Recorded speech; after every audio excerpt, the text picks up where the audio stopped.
स्वीकार करना है, उसको नहीं स्वीकार करना है।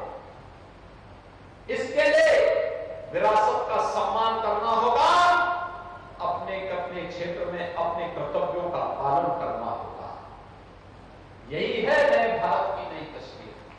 यहीं से बनेगा नया भारत, आत्म भारत। और इसके लिए ही आप सरकार कार्य कर रही है। लोक कल्याणकारी योजनाओं में आपने देखा होगा, हर गरीब के लिए शौचालय का निर्माण कराया गया। हर जरूरतमंद को प्रधानमंत्री आवास योजना और मुख्यमंत्री आवास योजना से आच्छादित किया गया। हर गरीब के घर तक विद्युत के कनेक्शन या उपलब्ध कराए गए या उपलब्ध कराए जा रहे हैं। हर गरीब को रसोई गैस की फ्री में कनेक्शन उपलब्ध कराए गए। और अब तो ये भी व्यवस्था बनाई गई है कि दीपावली और होली के अवसर पर उज्ज्वला योजना के हर लाभार्थी को फ्री में राज्य सरकार एक सिलेंडर भी उपलब्ध करवाने का कार्य कर रही है। भाइयों बहनों, ये काम पहले भी हो सकता था। रोटी, कपड़ा और मकान देने की बात तो बड़ी बड़ी घोषणाएं होती थी, गरीबी हटाओ के बड़े बड़े नारे लगते थे, लेकिन ये कभी गरीबी हट नहीं पाई। गरीबों को कभी मकान नहीं मिल पाया, शौचालय नहीं मिल पाया, बिजली का कनेक्शन नहीं मिल पाया, वृद्धावस्था पेंशन नहीं मिल पाया, निराश्रित महिला पेंशन और दिव्यांगजन पेंशन नहीं मिल पाया,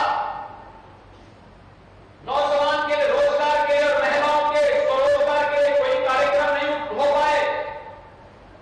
पहली बार हुआ है जब इस पर सोचा जा रहा है। जब दुनिया कोरोना से त्रस्त थी, तब डबल इंजन की सरकार जनता जनार्दन की सेवा के लिए पूरी ताकत के साथ लगी हुई थी। हर व्यक्ति तक भरण पोषण भत्ता, फ्री में राशन की व्यवस्था, इसको करने के प्रयास हो रहे थे।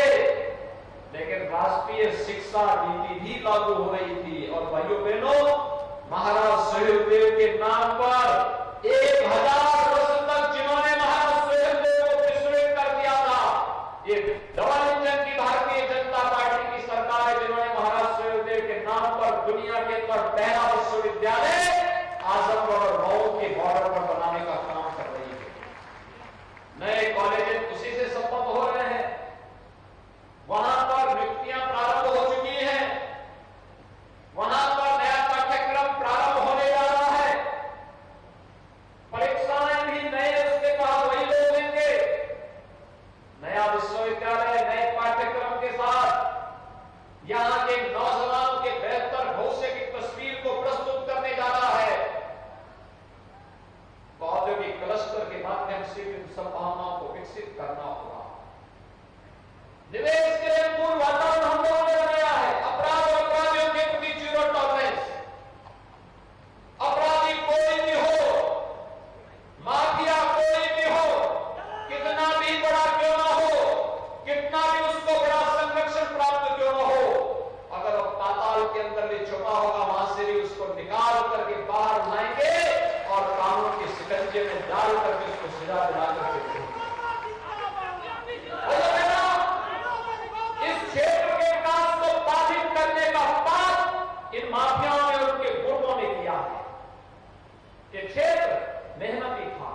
मत सरकार